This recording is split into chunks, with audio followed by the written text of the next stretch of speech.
There are two ways to live your lives. Two ways to live your lives. Duha nga banag, timabalin mo nga panagbiag. Two ways to live your lives. Number one, live for the right reasons. Or number two, live for the wrong reasons. Live for the right reasons or live for the wrong reasons. Sa Tagalog, mamuhay ka para sa tamang dahilan, tamang sanhi. Or you can live for the wrong reasons, maling dahilan, maling sanhi. When you live for the wrong reason, you will waste your life. Sayang. May potential ka, may talento ka, may resources ka, may kakayanan ka. Pero dahil you are living for the wrong reasons, you're wasting all of those blessings. But when you learn to live for the right reason, you make your life count. It's one thing to be alive, but it's another thing to make your life count. Alam niyo po, isa lang sa dalawang ito ang path o direksyon ng buhay mo. You're living your life, spending your years, and all of the things that God gave to you for the wrong reasons. Or you're spending your life for the right reasons. Today, I'm going to speak to you on the title, How to Make Your Life Count. How to make your life count. Everybody say that together, go. How to make your life count. Kung ito po ay aking mas i-specify, make it more specific, how many of you are going to school? Nag-aaral, taas ang kamay. You're going to school. Okay. Don't just go to school. Go to school for the right reasons. Go to school for the right reasons. What are your reasons for going to school? Tanungin kita, ba't ka nag-aaral? Yan ang dapat masagot mo. At tutulungan kitang sagutin yan ngayon sa preaching na ito. Because you do not go to school to waste your time. You go to school to make your life count. If you don't make your life count, you're wasting all their parents had used to make you go to school. Don't waste your life. Okay? Sino po sa inyo rito ang mag-aasawa pa lang? Taas ang kamay. Mag-aasawa. Yon. Kakasal pa lang ay kakasal. Come on. Hindi nagtataas si Cristel. Mukhang ayaw niyang ikasal to. Yung mga nandyan sa ibang sanctuary, magtaas din kayo ng kamay. Yung mga single dyan, sige na nga, yung hindi kakasal. Lahat ng single na nagtatrabaho, taas ang kamay. Tumayo kayo, tumayo. Lahat ng mga single. Single na nagtatrabaho na. Yan. Mga single. Tayo. Huwag kayong mahiya. Yan. Magtinginan na kayo. Magtinginan na. Okay. Listen to me now. Mag-aasawa kayo, right? Mag-aasawa. Correct? You should marry for the right reasons. See how important what I told you? Baka akala nyo, right reason, wrong reason? No. Dalawa lang ang pwede mong gagawin sa buhay mo. Gamitin mo yung buhay na yan for the right reason o gamitin mo yan for the wrong reason. Pag hindi mo yan ginagamit for the right reason, sinasayang mo ang buhay mo. Pag ginagamit mo yan for the wrong reason, sumisira ka ng tao. That's why the best thing in life and the only right thing to do, live for the right reasons. Kaya mag-asawa kayo for the right reasons. Pastor, ano ba yung right reason? Teka lang, pag-uusapan natin yan ngayon. Okay, sit down. Thank you. Palakpakan naman natin sila. Okay. Lahat ng mga nagtatrabaho na. Maliban doon sa mga tumayo kanina. Tumayo na. Nagtatrabaho kayo. Come on, you're working. You are a businessman. You're a professional. You're working all around the world. The mga members nanonood. Stand up. Okay? Tayo. Yan, you're working. All right. Karpintero ka, tayo ka. Tricycle driver, tayo. Bakit? Hindi pa kayo nagtatrabaho? Kumikita kayo, di ba? O, mangingisda, magsasaka, lahat yan. Negosyo lahat yan. May pinagkakakitaan. Tama po ba? Ang tawag dyan, hanap buhay. O, mamaya, dadagdagan ko ng mas maganda kaysa hanap buhay. Mamaya, ha? Okay, ito. Why are you working? I will teach you today how to work for the right reasons. Because you might be working for good reasons for your family, but you also need to work for the right reasons. Kayo mga kakagraduate ng college, hindi dyan nagtatapos ang buhay nyo. Dyan pa lang nagsisimula. But if you're going to go to career, do it for the right reasons. Meron tayong mga candidates na for the election, you'd like to run for councilor, vice mayor, you'd like to run for an office, do it for the right reasons. See how important that is. Hindi po biro yan. Kahit yan lang ang maiwan sa utak nyo mga kapatid, maglilingger yan, magbibigay direksyon sa inyo yan. You can either live your life for the right reasons or for the wrong reasons. Okay? Thank you very much. Please sit down. Now, let me teach to you how to make your life count. How to live for the right reasons. Meron pong tatlo na gusto kong i-share sa inyo. Madaling tandaan ito.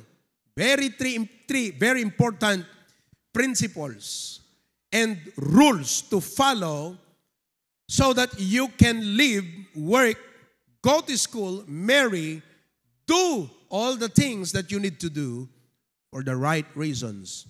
Number one, if you're going to make your life count, you need to have this rule in your life.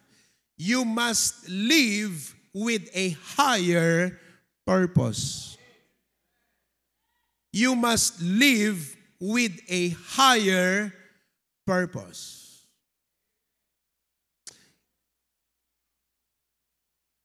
Living for yourself, going to work, agtrabaho ka, para sa sarili mo, at para sa pamilya mo, is a good reason. But if you want to make your life count, you need to live for a higher purpose. So you have two choices to make. Live for yourself, and that's what most people are doing today, or live for the Lord. Whatever I do, for the Lord. Why do you marry? For the Lord.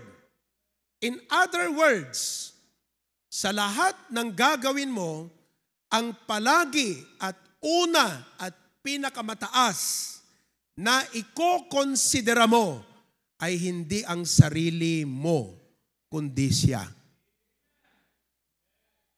He created you. You did not exist on your own. Somebody created you. And as a creation, live for that creator. You're not the God of your life. Siya ang Diyos. Sabi mo sa katabi mo, you're not the God of your life. Live for God. Naunawaan po natin? Establish natin yan. 2 Corinthians 5:15. The Bible says in 2 Corinthians 5:15, and that He died for all. Sino po yan? Jesus, our Creator God. Lumikha sa atin, nagbigay buhay. Hindi lang siya nagbigay buhay, siya pang nagbigay ng kanyang buhay para mabuhay tayo ng walang hanggan. Wala siyang utang sa'yo. Ikaw ang may utang sa Kanya. He gave you life, and He gave His life that you may live forever. That's why the Bible says, He died. Ipinapakita po sa atin na namatay siya para sa lahat. Upang sila, sino yung mga sila? Tayo na tumanggap kay Kristo, should not henceforth. Henceforth means mula ngayon hanggang kamatayan.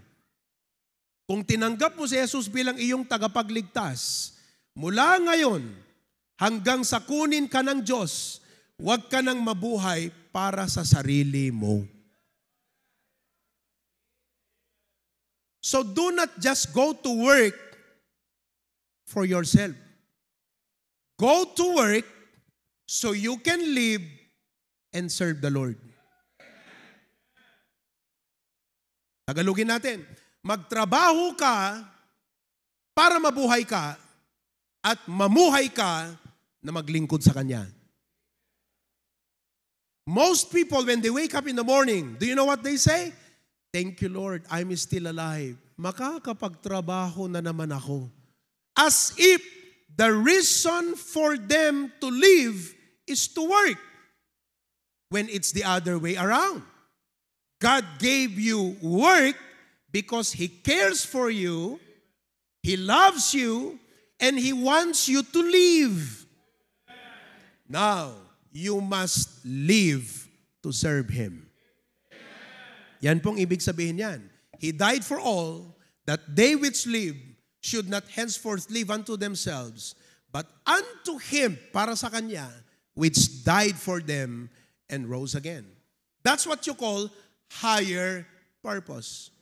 Kaya kung trabaho ka lang para sa sarili mo at in-enjoy mo yan, listen to me now, graduates of college, papasok kayo sa career, kahit yumabang ka pa ng yumabang, walang kwenta ang buhay mo.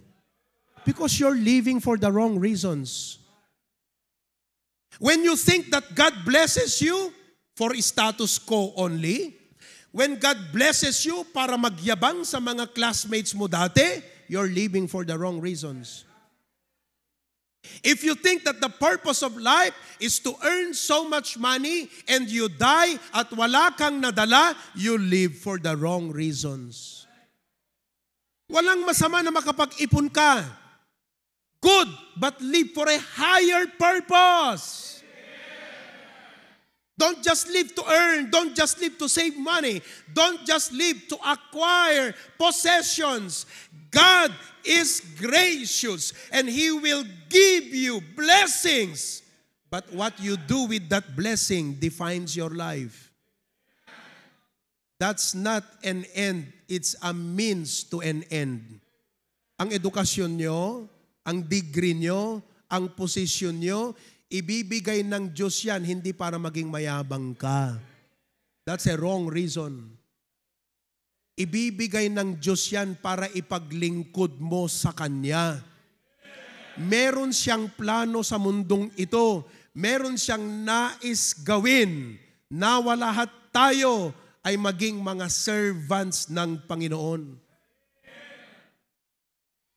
Whatever is your background, you either may be a businessman, a career man, a farmer, a fisherman, a politician, a government official, or you are working as a public servant.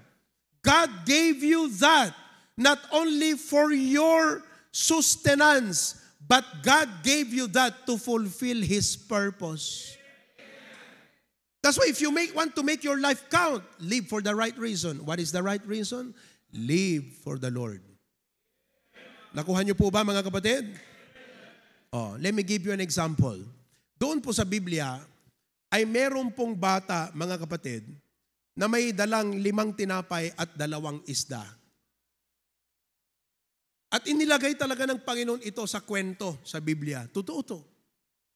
Jesus, after talking to the multitude, sabi nga ng Bible, about 5,000 men. Kung may mga ladies pa roon, which I think laging mas maraming babae kaysa lalaki every time. Sabihin natin 10,000. May mga bata pa, kasi nga lad yun eh. So that's about 15,000 people in the group. After po magsalita si Jesus sa kanila, mga kapatid, anong sabi ni Jesus? Let's feed the multitude. Okay. May isang bata, may 5 tinapay, 2 isda. Watch this carefully. That kid, with that 5 loaves, 5 nga durong, 2 nga tuyo. locally, tapno maawatan nyo. Isut balon je ubing. Listen, he had a choice to use that food for himself. And you have a choice to use the life God gave you for yourself. But if you want to make your life count, do you know what the lad did? Anong ginawa ng bata? Binigay sa kamay ni Jesus. Pinag-pray ng Panginoon. Tinawag yung mga disipulo. At sinabi, pakainin na natin sila. And do you know what? That day, the multitudes were fed. At may sobra pa. Sa tingin po nyo, kanino binigay yung sobra? 12 yun eh. Sa tingin nyo ba sa mga 12 disipulo? Hindi po. Siguro sabi ng Panginoon, kayo mga disipulo, buhatin nyo, tigi-isa kayo, samahan niya yung bata, sa pag-uwi, dalhin nyo ang sobra na ito doon sa kanyang nanay. You can be selfish. Get out of church. Get out of the will of God. Do your own thing and use the life that God gave you for your own purpose, or turn it over to Jesus and say, Lord, use my life for your glory. That's what I did when I was 14 years old. That's what I did when I was 14 years old. Pangarap ko po noon maging abogado. Kasi ang hirap ng ministry. Tinatawanan si Pastor Jun nung araw. Pag nagbe-visitation po siya dito sa Bacara, anong tawag sa atin noon? Yung mga bago, hindi nyo alam. Ang tawag sa atin noon, bagtit. Totoo yan. Okay lang kung ang tumatawag sa atin na bagtit, yung mga sugarol at mga manginginom. Pero hindi, relihiyon ang tumatawag sa ating bagtit. Sabi na, baptist, bagtit, baptist, bagtit. Ganun ang tawag sa atin. Mahirap. Persecuted. Pinagsasaraduhan. Kasi kanong araw, hindi uso ang Biblia. Hindi uso ang pastor. Magsisimba ka lang, tayo upo, tradisyon. Ginagawa ng tao kung anong sinabi, hindi naman sinisiyasat ang Biblia. Hindi po ba? Ang daming Kristiyano dito sa Bacara. Christian by name but not by Bible. O, totoo yan. Opo. Kaya sabi ko noon, kung magpapastor man ako, dapat abogado ako. Dapat engineer ako. May pangarap ako. You know? But then, I can pursue that for myself. Status ko, pride, self-preservation, security of my future. Pero ano sabi ng Diyos? Bigyan mo yung buhay mo. 14 years old, I surrendered my life to God and said, Lord, I turn over my life, my future, my ambitions. I lay them all at the altar. Now I am here. Use me as you please and use me for your glory. I could have lived my life for myself. And that's the mentality of many young people today. You are not career-oriented. You are need and ambition-oriented. Ang umiikot sa utak mo, pangangailangan at pangarap ng buhay, ibigay mo yung buhay mo sa Panginoon, mas malaking gagawin niya dyan. Ibigay mo yan sa Panginoon.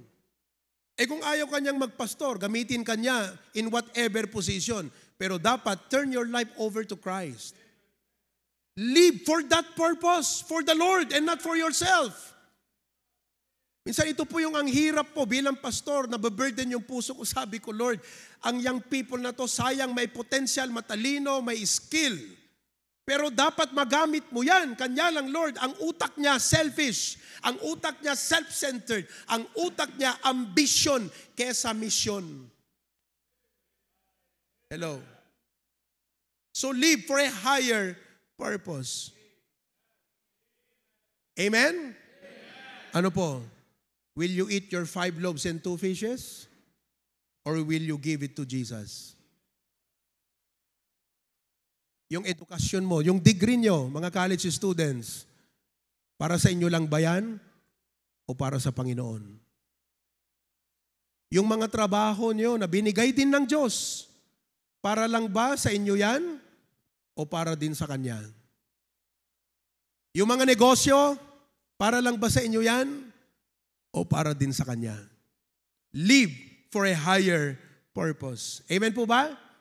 Oh. Alam mo, kung ginawa mo yan 10 years ago, ang dami na sanang nagawa ng Panginoon sa buhay mo. Pero wag mong hahayaan na sa mga susunod pang taon, mga kapatid, masasayang lang ang buhay mo. Amen po ba? Sabi ni Jim Elliot, he is no fool who gives what he cannot keep to gain what he cannot lose. Sit stud, only one life will soon be past. Only what's done for Christ will last. Ulitin ko po yung sinabi ko. To establish this point, pwede kang mamuhay to earn, to acquire, and everything. And you die, you leave everything behind. You want to make your life count? Live for Jesus Christ. Dapat ang prayer at tanong mo ngayon, Lord, ano ang gusto mong ipagawa sa akin? Pwede ba nating sabihin lahat yan sa Panginoon ngayon? Everybody say, Lord, ano ang gusto mo pong ipagawa sa akin? Come on, everybody, ask that. Hindi mo yan buhay pinahiram niya yan sa'yo. Tanungin mo dun sa nagpahiram. Huwag mo tanungin ang sarili mo. Tanungin mo dun sa nagpahiram. At sabi mo sa Kanya, everybody say, Lord, ano po ang gusto mong gawin ko sa aking buhay? Yan ang iuwi niyo pong tanong. Amen po? Okay, secondly, not only if you want to make your life count, live for a higher purpose. Number 2, mga kapatid, live with the right priority. Ayan. Live with the right priority. Sino po ang naniniwala? Priority is an important ingredient to success. Huwag niyo pong sabihin na hindi mahalaga ang priority. Lahat ng bagay sa buhay, maaayos mo lamang yan. You can only manage everything properly when you apply the principle of priority. For example, kumikita ka ng sweldo mo, 20,000, 30,000. Kung wala kang sense of priority at basta gastos ng gastos na lang, sinisira mo ang buhay mo. That's why every leader, ayan, nandito pong ating mga public servants. Timely na nandito kayo If ever you win, and if ever you become the next on the ranks sa ating lipunan o sa ating gobyerno, one of the secrets to effective leadership is to apply the principle of priority. Hamo pulos maurnos ti biag mo no awan sense of priority. Hamo amo no anat iyon unam, tiltila at dati iyon unam. Kasi nga wala kang sense of priority. Students and graduates, learn this. In everything, very effective and important principle, the rule and the law of priority. Di pwedeng wala yan. Kahit nga karpintero ka, may dapat kang unahin Pwede ba na magtayo ka ng bahay, bubong agad? Tama, Mang Joel? Hindi pwede. May priority. Pwede ba na magtayo ka ng bahay, naghukay ka na hindi ka man lang anong tawag doon, nag-layout? Tama ba ako?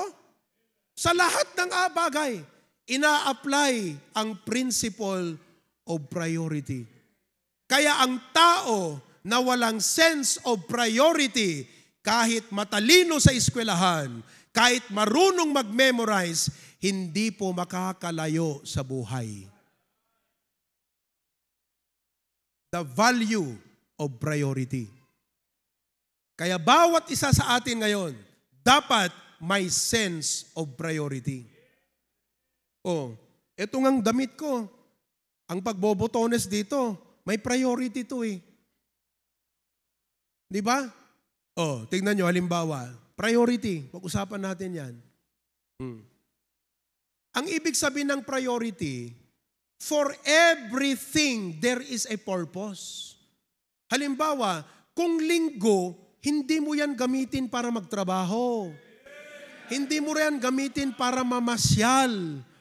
Ang linggo para sa Panginoon, wag mong gamitin sa iba.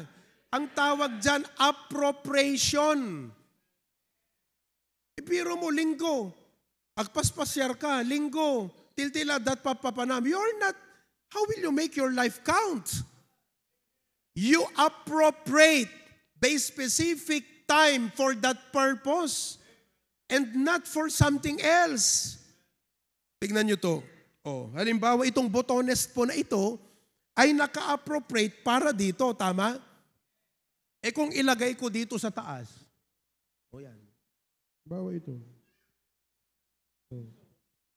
How do I look? Ang pangit, di ba?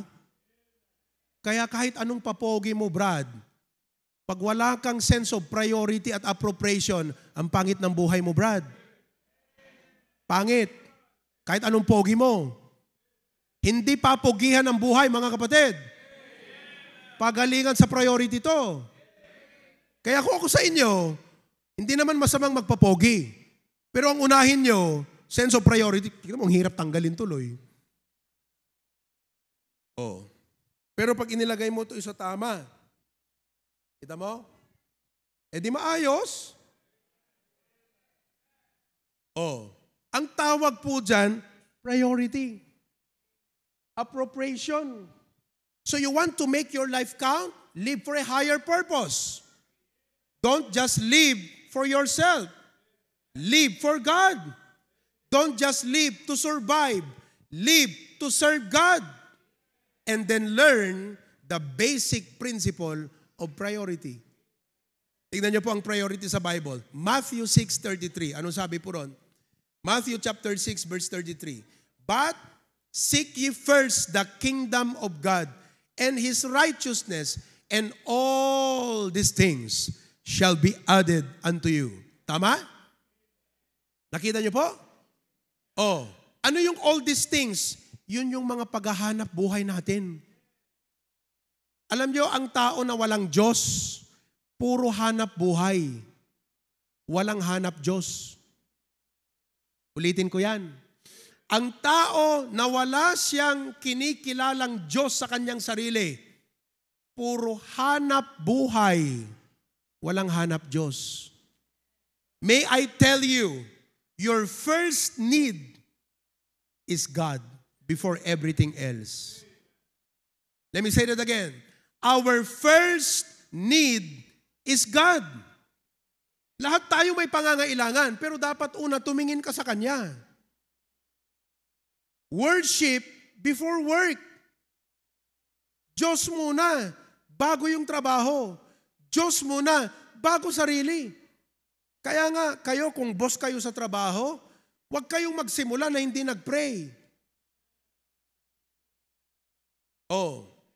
Halimbawa, sa ating konseho, kung sino man ang itatalaga ng Diyos na manalong vice mayor, dapat, bago mag-session, mag-pray. Bago trabaho, Diyos muna. Seek Him first before everything else. Tama, mga kapatid? Pagising mo sa umaga, hindi cellphone agad. Hindi radyo, DCJC, bombo radyo agad. Dapat, Diyos muna. Priority. Naunawaan po natin, mga kapatid. You see? Seek ye first the kingdom of God. Kaya, ang tao, kung bakit hindi makapag-church, hindi makapagsimba. Yung iba, nagsisimba pero lutang. Bakit? You are driven by human needs, not driven by faith to God. Tandaan nyo yan. Walang masama na madama natin ang pangangailangan na pang-tao o pang-katawan. Pero dapat ang nagdi-drive sa atin ay hindi human needs, kundi our need of God, our faith to God. That's why you need to seek Him first. Okay, kita mo, nasa church, pero lutang. Anong iniisip? Yung utang ko, pambihira. Tapos yung katabi niya, siya yung inutangan niya. Ay, wala, lunang hindi makakonsentrate yan.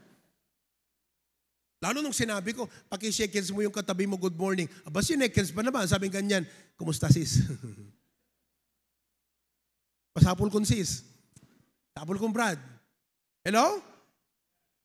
Driven by human needs. Hindi maka-prayer meeting. Bakit? Driven by human needs. Hindi makapag-church. Driven by human needs. Amen po ba? Kaya ng Diyos na i-provide ang kailangan natin. Do you believe that? Kaya ng Diyos na pagandahin ang buhay natin. Naniniwala ka ba na kaya ng Diyos na pagandahin ang buhay mo? Alam mo, sabi dun sa Matthew 6, tignan nyo yung mga lilies of the field. Lagay mo yan. Ewan kung anong verse. Look at the lilies of the field. Sabi ng Panginoon. How they grow. They toil not, neither do they spin. Alam niyo yung lilies? May mga bulaklak yan magaganda. Oh, look at the next verse, 29. And yet I say unto you, that even Solomon, in all his glory, was not arrayed. Alam niyo bang ibig sabihin diyan? Ang ganda ng buhay ni Solomon. Ganda ng damit. Daming pera. Dami kita. Dami ginto. Dami tao. Dami sundalo. Yaman ni Solomon. Pero sabi ng Panginoon, yung ganda ng aking mga nilikha at mga sinusustain na mga halaman, hindi katulad doon, hindi, paano ba Tagalog yan, pambira? Basta alam nyo na yun. Ang punto ng Panginoon, kung pinaganda ko ang buhay ni Solomon, at pinaganda ko ang mga halaman na ito, hindi ko ba kayang pagandahin ang buhay nyo? Why are you so driven by human needs and even by human wants? When God says, I can provide for your need, I can improve your life. Ang dapat na mindset mo, right priority, God first. Hindi naman masamang isipin mo ang solusyon ng buhay mo. Pero pag when you come to a point, when you have to decide, God o work, Diyos o pera, aba, pilin mo ang Diyos. Yung isang kapatid natin dyan sa Australia, si Edmond. Nandiyan ba si Edmond? Usap kami kahapon. Sabing ganyan sa akin Pastor, sabing ganyan. May offer kasi sa akin sa company. 2 weeks na trabaho, 2 weeks din na off. Ibig sabihin, hindi ako makalinggo ng church. 2 linggo, hindi ko kinuha, Pastor. Kasi priority ko ang pagsimba sa Diyos. Ang punto rito, unahin mo, sambahin mo yung nagbigay ng buhay mo, nagbigay ng trabaho mo, at siya din daw ang magpo-provide.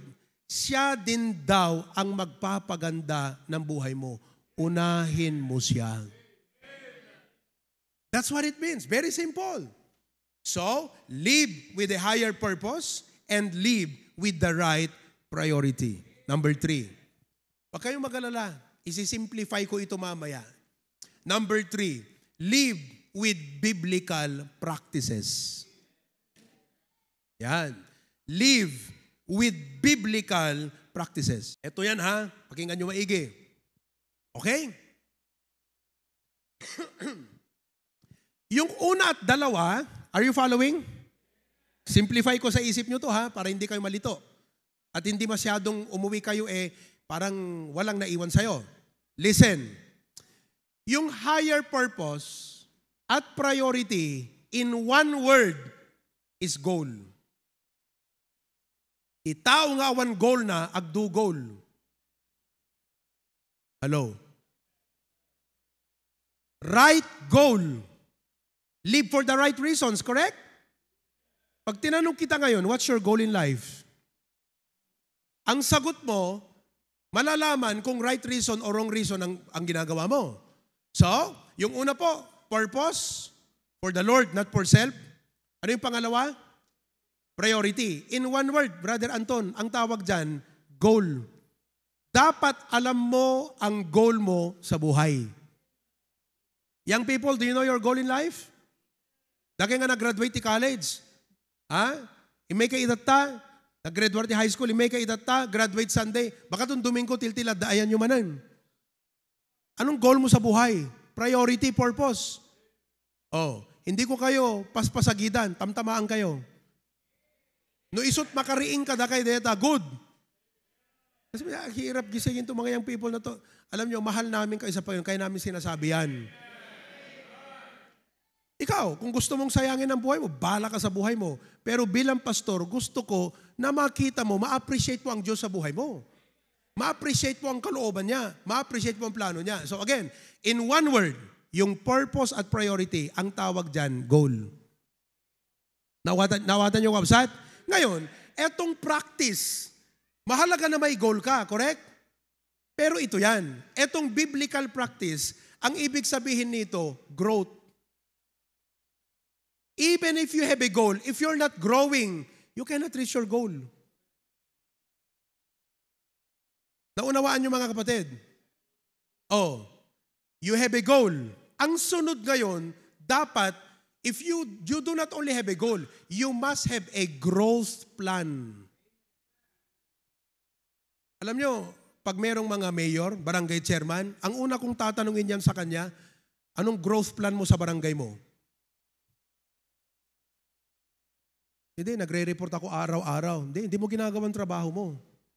If you're a barangay chairman, you must have a growth plan for your barangay. Ako, tanungin mo ako, pastor ng HBBC, pastor, anong growth plan mo sa HBBC? Lika, umupo tayo. Baka gusto mo maging partner kita. Because I know where I'm going. I know where I will take our church in the next 10, 15, 20 years. I have a goal. O, kita nyo ngayon? Ganon po kahalaga itong mga binibitawan kong salita sa inyo. Ito yung mga powerful things sa buhay. Tingnan mo, show me a leader without a goal. Ha? Nobody wants to follow him. Kasi walang goal. Hello? So, right goal, right reasons, right? Ngayon, hindi ka lang dapat may goal. Dapat may growth plan ka sa sarili mo. A leader that is not growing will limit his capacity and ability. Alam niyo po, nag-lecture ako doon sa mga pastors doon sa Rojas City. Kasi po, in-invite ako para mag-preach cheerful giving conference. Almost 500 members came. Okay? So tinanong ko, Pastor Arnel, ilang beses po ako mag-preach? Sabi niya, Pastor, 2 sa umaga, 1 sa gabi, 2 araw. A total of 6 days. Sabi ko sa kanya, anong gagawin natin sa hapon, Pastor Arnel? Sabi niya, wala na, relax lang tayo. Sabi ko, Pastor, if it's okay with you, gusto kong mag-minister sa mga pastor. Do you know why? Because if you want the church to grow, the pastor must grow. If the pastor is not growing, the church will not grow. Kunat, dapat ti panag-grow ti church, ket panakairanod laeng, di panag-grow, di pastor. Kaya pag ang pastor, kahit may goal na tama, for the Lord, lahat naman ang gagawin natin dito for the Lord. But if I will not grow, hindi po tayo uunsad. Clear ba mga kapatid? So dito sa growth, maganda, sabi mo, alam ng Diyos ang desire ko. Wala ka namang ginagawa para ma-fulfill mo yan. Are you with me? So, you have the goal. And then, you must have a growth. Amen po ba? Kaya, live with biblical practices. So, may purpose ka, may priority ka, ang ating ayusin ngayon, yung practices mo araw-araw. Hello? Di Diyo ubram ti inaldaw. Agpaiso nga umay ka makigimgimong, right? Now, you're living for the Lord. Pero yung practice mo araw-araw, yun ang nagiging dahilan na hindi mo ma-fulfill yung purpose. Nagiging pabigat na hindi mo ma-prioritize ang Diyos. Because your daily practices, your habits, yung ginagawa mo araw-araw, are not helping you to your goal. They are hindering you from your goal. So if you want to make your life count, you must have the right goal, But you must have the right practice. Are you following? Ito yan, mga kapatid. So dapat meron kang growth plan. Naunawaan po ninyo. Kaya dito sa church natin, as your pastor, maliwanag yung ating goal para sa Panginoon. Right? Sabi ko, Lord, kung tanungin ko naman ng lahat ng mga members dito, sa mga churches namin, all of them want to live for God. Tama ba?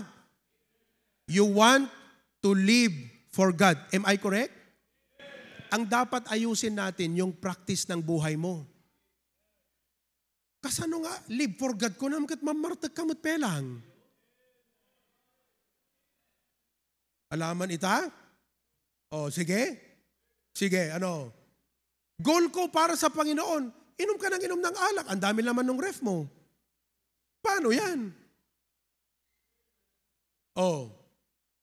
I will live for God kunam. Kat puro mo't unbelievers kang kanayon nga kakadwam, yad adayuda ka man. Kasano nga live for God di jay? May mali sa'yo. Sa practice mo. Parang ganito yan mga kapatid. Construction. Bungko na ayo may blueprint. Okay na yon, right? May blueprint. Ngayon, engineer, pag hindi mo naayos yung mga tao mo sa trabaho, sira yung blueprint, hindi magagawa yun. Matatagalan pa, mabalin. Bakit? Late pumunta. They cut corners. Dishonest. Agpirma time in. Samantalang hanamot simrek. Impirma lang te kadwana. 50 trabahador. May time in, may time out. Dito, nung trabaho dito sa building na to, may time in, may time out yan.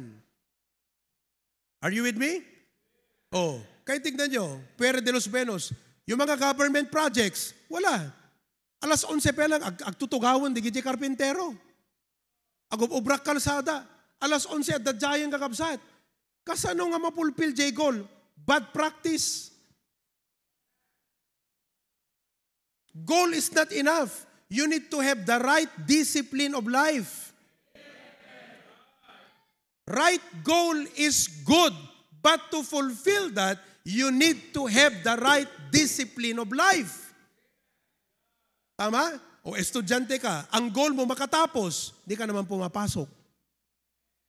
Daka di bilyaran. Madamak klase, di math teacher, nakikipagsugal ka ng shooting dyan. Nagbabasketball kayo. Nagdi-discuss yung teacher, nag-online game ka. Bad practice. Kaya mga kapatid, listen, if we really want to make our life count, right goal and growth plan, you must look at it na yung daily life mo, nag-i-improve ka pa. Nag-grow ka. Amen ba mga kapatid?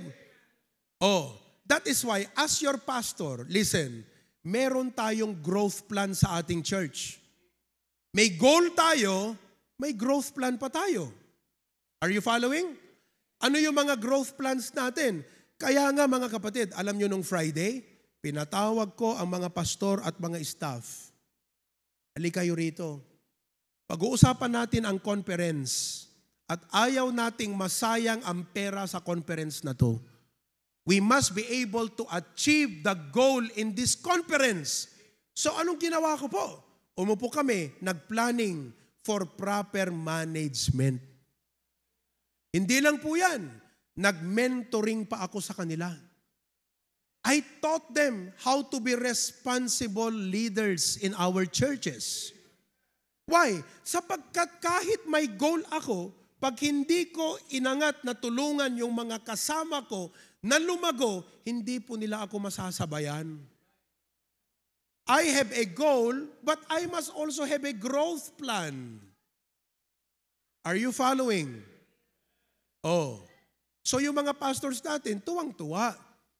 Sabi nga niyan, thank you pastor, we learned a lot. Grabe, ganun pala ang pag-minister. Kasi gayang pastor aya. They learn. And as they learn, they grow. As they grow, guess what happens? The church will grow. Ano pa ang mga growth plan natin? Kaya po, paghapon yan na lecture ko sa mga pastor, sa gabi, ano po ang aking ginawa? Tinawag ko yung mga coordinators. We had 136 in attendance last Friday. Kaya kayo, kung merong tumatawag sa inyo na miyembro, ang tawag ko dyan, coordinator. Ngayon, I need to help them grow. Kasi may mga coordinators tayo na hindi pa natuto makipag-usap sa tao.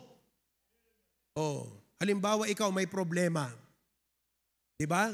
Sabi ganyan, sis, sabi mo, may problema ako. O nag-advise sa'yo, sabi niya, kung ako sa'yo sis, mag-big tea ka na lang. Yung mga ganon, paano makakatulong yung coordinator na yun? Di ba? Brad, ipag-pray mo kasi nag-away kami ng misis ko. Ay Brad, kung ako sa'yo, maghiwalay na kayo Brad. Nakatulong ba yung coordinator na yun? Kaya sabi ko, Lord God, ito mga coordinator, hindi lang posisyon yan. Kailangan nilang lumago. Kailangang ma-improve, ma-develop. Kaya nga po ngayon, in light with that, because of this growth mindset, hindi lang po church ang may burden ako na mag-grow, pati mga LGU. Tingnan nyo sa pasukin. Every first Monday of the month, nagpipreach ako sa mga opisyal at sa mga nasa gobyerno. Bakit? Walang kwenta yung posisyon mo kung hindi mo alam ang ginagawa mo. Tama hindi? Walang kwenta ang posisyon mo pag hindi mo alam ang ginagawa mo. Dapat alam mo ang ginagawa mo. That's why, sabi ko, kayo mga coordinators, hindi ko lang kayo inassign na coordinator, iti-train ko pa kayo. Paano ko sila train? Ay nako, sabihin ko sa inyo, how I train our coordinators. Ayan, nakikinig yan sila ngayon. Nakita nyo, ang sipag mag-take note niyang mga yan. Amen ba? Dati hindi nagti-take note yan. Ngayon, ang sipag ng mag-take note ng mga yan. Bakit po? After ng preaching na to, mamayang gabi, magsasubmit, pipicturean yan, kukunin yung cellphone, tak, isasubmit sa coordinators group chat. Pastor, ito po ang natutunan ko sa preaching nyo ngayon. O biro mo yan? Hindi yan pupunta sa church na tutulog-tulog. Pupunta para matuto. Hindi lumalago. Pag lumalago si coordinator, nakakatulong doon sa mga members na kino-coordinate niya. Tama po ba? Ngayon, anong sinabi ko sa kanila ngayon? Okay. Ngayon, na-practice yun ng mag-submit ng realization. Ngayon naman, sabi ko, lahat ng mga kagrupo nyo, may mga coordinators dyan na 5, 10 ang grupo niya, ang tao sa grupo. Sabi ko, okay, itong gawin nyo ngayon. Lahat naman yan, pag-submitin ninyo ng realization. Kaya kayo na hindi nagsusulat, kawawa yung coordinator nyo sa inyo. Sigurado ko yan. Pag hindi kayo nagtitake note kayo, nakita ko na eh. Yung mga miyembro hindi nagtitake note, kawawa yung coordinator nyo sa inyo.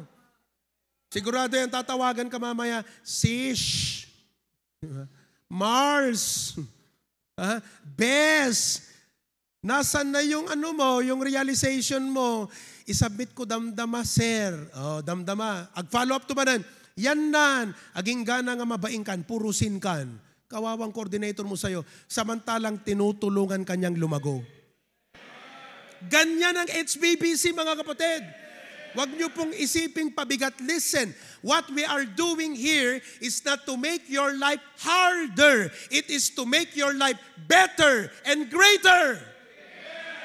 Because I know, as God's people, tayo dapat ang transforming agents ng ating komunidad.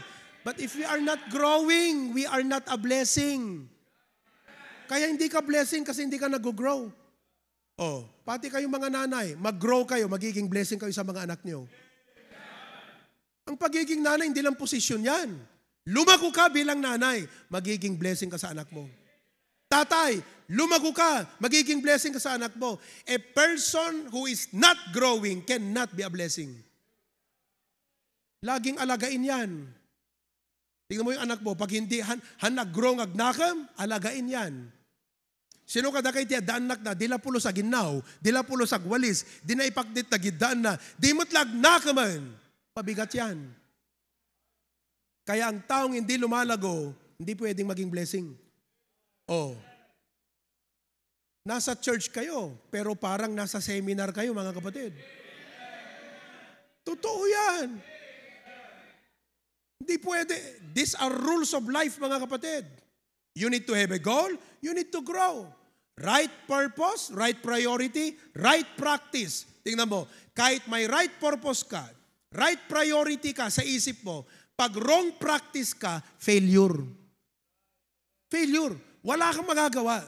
Kailangan po, tama yung goal, right practice ka pa. Amen? Martes, anong ginagawa ko po? Pumupunta ako sa lawag. Pupunta ako sa lawag. Iniipon ko yung mga members natin doon. Ano po ang ginagawa ko doon? Mentoring, disciple making. Yung mga men, they are now starting to grow. Maya-maya, yung mga men na yan, magpipreach na doon. Amen? Bakit ako pupunta sa Australia this week? We'll be flying on, kailan ulit yung flight natin, mahal ko? Wednesday. Miyerkules. 1 linggo lang kami ron. Hindi ko kami pupunta para mamasyal. Pupunta po ako para mag-mentoring. Amen po ba? Magme-mentoring ako sa kanila. Bakit? Para sila lumago. Ayan Yan ang ginagawa ni Michael ngayon. Tinuruan ko si Michael, nagtuturo na ngayon. Sino pa? Ayan, si Aldrich. Tinuruan ko si Aldrich. Si Aldrich, may tinuturuan na. Si Brad Noel, tsaka si Jonas. Ayan, si Brad Noel, si Brother Jonas, malapit na ring maging disciple maker yan. Lumalago lahat. Kita nyo? Next. Sino pa? Ayan, si Gretchen. Diba? Tinuruan namin siya. Ngayon, tinuturuan niya si Madeline at saka si Angel, asawa ni Toto. Next, si Faye. Ganyan din. Growth, mga kapatid. Ham mo maawatan deto'y kakabsat no puro hanap buhay tapanunot mo. Wag lang kasi hanap buhay. Live for a higher purpose. Hanap Diyos ka rin. Hanap kaluluwa. Christians, wake up! Clear ba, mga kapatid? Sana po maintindihan nyo itong point na pinipreach ng inyong pastor sa inyo ngayon. Isipin nyo, pag ginawa natin yan, mga kapatid, dadami tayo, maiimpluwensyahan natin lahat ng maganda, ang lahat ng mga leaders ng ating probinsya. I am dreaming that one day, I can go to the office of the governor without prior appointment and say, Gob, good morning. Sabi ng Gob, ay pastor, kayo pala. Gob, can you call your staff? I'd like to pray 5 minutes. Let's have a Bible devotion. Sige pastor, we need that. Yung mga ganun, isipin mo kung may pastor na gagawan yan sa lahat ng mga branches and departments ng gobyerno, it will make a difference. Kayo mga teachers, bago magsimula ang klase, pray. Pray kayo doon. See, goal and then growth plan. Amen po ba? Bakit ko isasama itong mga koral sa Rojas? Koral, hindi kayo pupunta roon para magpasikat. But you will go there to serve the Lord. Hindi nyo kailangan magpasikat. Sikat na kayo. Ang koral natin, sikat na yan. Kilala ng marami yan, mga kapatid. Totoo yan. Pero bakit ko kayo sasama ron? Exposure nyo yan. Pero nyo, kakanta kayo sa Iloilo Baptist Church? Kakanta pa kayo doon sa camp before 500, 600 young people? Buong Panay Island yan. Mula Masbate, Aklan, Kalibo, may galing Boracay pa, galing Iloilo, galing kung saan-saan yan sa buong Panay Island. Makikinig dyan. Amen? For your growth. Why? Because when you grow, malayo ang mararating mo. Show me a person na walang growth mindset. Walang pag-asa dyan. But show me a person na may growth mindset. Gustong matuto, gustong mag-adjust, gustong mag-adapt ng disiplina sa buhay, may pag-asa po yan. Ang taong walang goal, ang taong walang growth mindset, amoy di pa nagbiyak na, takay-kayat na. Kasla Pilipino, fuera de los buenos. Kaya hindi umaangat ang Pilipinas. Mayaman ang resources natin. Matalino ang Pilipino. pero walang disiplina. Kinayang-kayat. Kita nyo? Sana makita nyo yan, mga kapatid. Amen? Let me close with this. Yun, nag-exceed na naman ako ng oras. Let me close with this. Ano yung number 1 na letter P? Purpose. Pangalawa, in one word, ano po yun? Letter G? Goal. Ano yung pangatlo po? Right practice. Ano ang counterpart nun? Dapat ay growth. Pang-apat, live with a good pastor. Live with a good pastor. Oh. Ang tawag natin dyan, mga kapatid, guide. Goal, growth, guide. Everybody needs a right mentor. You are not all-knowing. Lahat ng tao, kailangan niya ng tamang mentor sa kanyang buhay. Amen ba, mga kapatid? Oh, kaya ngayon, may tamang goal ka na. May growth plan ka. Pero kung walang mag-guide sa'yo, mahihirapan ka. Kung may mag-mentor sa'yo, pastor nga, di ba? Pastor. Sa church natin, may pastor. Kaya kung membro ka, may pastor ka. Hindi lahat ng pastor dyan, pastor mo.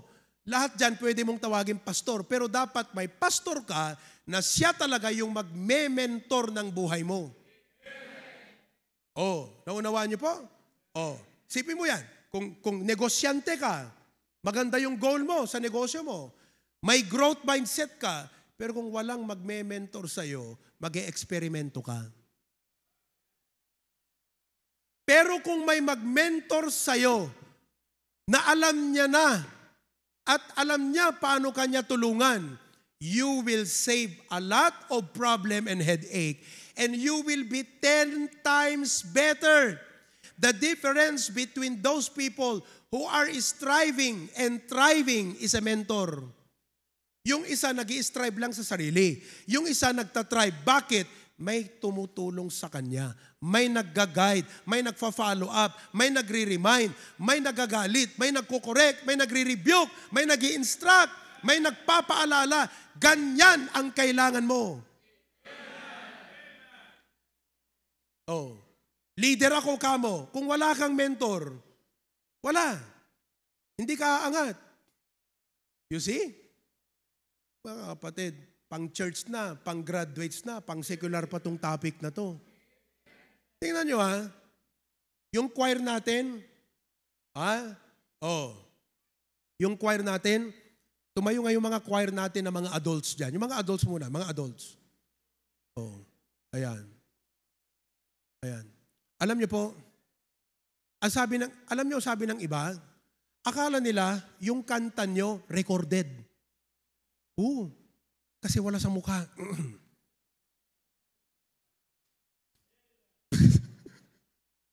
Paano? Hindi kayo nakangiti. Di ba? Hallelujah, hallelujah, hallelujah. Parang tinitignan mo, siya ba yun o recorded yung kanta niya? Amen? Pakitayo din yung mga young people na mga choir members natin. Young people. Ayan. Amen? Amoy, kaadwan digiti nga singers, mga kapatid. Ididamdamo, nudinggam ti boses na, ay nako. Pakinig ka na lang ng Manong Medi. Hindi ka matutuwa talaga.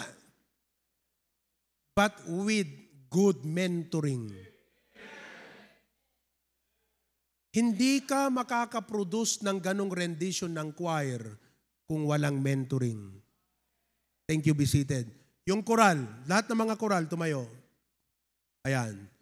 Sino po sa inyo ang na-bless at na-appreciate nyo yung rendition nila? Kanina. Gabi, no? Hirap nun. Mga kapatid. Ang nahirapan dun yung song leader. Si Daniel. Pero mga kapatid, hindi yan naging ganyan. May goal, may growth plan, but there must be a right mentor. Alam niya ang ituturo niya. Alam niya kung anong kahinaan mo. Alam niya kung anong i-advise niya sa'yo. Yun ang tawag doon, mentor. Advisor. Pinatayo ko kayo. Di patayuin ko na rin yung aking misis, mga kapatid, si Ma'am Kay. Palakpakan naman natin. Mentor. Nahiya yan, ayaw niya. Pero praise God. Tinatanong ako, Pastor, nag-aral ba yung Nag-aral ba yung choir conductor nyo sa conservatory music? Ano sabi ko? Hindi ho nag-aral. Ang choir teacher namin, misis ko yan. Si Ma'am Kay, nung nag-aaral sa PNU, first year college, member po siya ng Kalibnusan ba? Kalibnusan Choir or Kalibnusan Choral ng PNU. Pag nagtuloy yan, alaleya sa longga yan, mga kapatid, pambira. Pero by being, one year lang, alam niyo kung bakit hindi siya nagpatuloy? Kasi nga, marami ng mga compromises noon. Kakanta ka ng Sunday, dapat nasa church. Sasayaw-sayaw na sila, hindi na siya doon. Kaya sabi niya, I stop. But, may exposure po siya sa mentor at tamang pag-awit. At dahil doon, sabi niya, Lord, itong choir namin, gusto ko po maabot ng ganon. Kaya yan. Panay ang vocalization yan. Alas 5:30, nandito na yung mga yan ng umaga. Tulog pa yung iba sa inyo, nandito na nagbo-vocalization, yung choral at choir. Bakit? Goal, growth, guide. Yang tatlo na yan. Pag naintindihan nyo yan, you will make your life count. Kaya lahat tayo, thank you very much. Lahat tayo dapat ngayon may right goal. Live for the right reasons. Don't just live for yourself, live for God. Amen. Number 2, you must be willing to grow. Meaning, change your practices. Dagay agin inom, ikada nyo pa naging inom yun. Hanggang agin pro, mapulos no kasta kayo. Nohang ka member dito church, hindi ikaw ang aking kinakausap. Yung mga miyembro po ang kinakausap ko, okay? Masisirang testimony mo, Kristiyano ka. Biro mo yung pupunta ako sa lugar nyo. Sabi ko, I'm Pastor Cadelinia from Hosanna Bible Baptist Church. Tapos sasabihin kanya, ay kasama niyo po sa kanito? Ay oo, laging nag-a-attend sa church namin yan. Kilala mo? Opo, nag-inuman kami kagabi. Paano ko pa wiwitnessan yan? Lumago ka na, kapatid. Ayusin mo na yung buhay mo. Grow. Right goal, grow. Ngayon, you need a guide. Kaya mga kapatid, yung mga tinalaga ko na coordinators, all over, 136, listen to them, follow them, because they listen and follow me. And I listen and follow God. Ganun lang yon. Makinig ako sa Diyos, sunod ako sa Kanya, i-relay ko sa inyo, sunod kayo sa akin. Lahat tayo mga kapatid, uunsad para sa Panginoon. And we can change our province for the Lord Jesus Christ. Mga kapatid, 25 years na po akong pastor by the grace of God. But with this, I feel I am just beginning. Malayo na tayo, pero malayo pa. 3 G. Number 1, number 2, and number 3, do you have the right goal? Do you have a growth plan? Who is guiding your life? Kaya sabihin nyo ngayon, kahit mga bisita kayo, pwede nyo pong sabihin, Pastor, kahit hindi kita pastor, pero pwedeng pastor na rin kita? Pwede. Pwede tayong mag-schedule. Etong natutunan nyo ngayon, kita nyo, this is not about religion. It's about personal relationship with God. Walang relihiyon makakapagligtas po sa atin. Wala po. Ang makakapagligtas lang ang Panginoon Jesucristo at ang ating pananampalataya sa Kanya. Ang sabi doon, whosoever believeth will not perish, but have everlasting life. Mamaya, kakausapin ko po kayo, ha? Okay? But let's all stand together. Sino po ang may natutunan ngayon? Sino ang na-bless? Grabe, di ba? Uuwi tayong excited sa buhay para sa Panginoon. Okay? Bow your head, close your eyes. I want you to pray. Sabi mo, Lord, tama yung number 1 goal. I must live for the right reason. Hindi lang hanap buhay, dapat hanap Diyos ako. Hindi ako dapat mangamba sa aking future. You can provide for your need at kaya mong pagandahin ang aming buhay. But Lord, help me to serve you with my life. Lord God. And then you need to grow. Palitan mo na yung ugali mo, practices mo, mindset mo, yung style mo, yung bad habits mo. Anything na nakakahadlang sa iyong paglilingkod sa Panginoon. Make some adjustments in your life. And you need to have a guide. You need to have a good pastor. Hindi ko sinasabing ako yon. But bilang inyong pastor, my prayer is for our growth and for us to live for the glory of God. Oh. Just do a silent prayer right now. Make a commitment to God.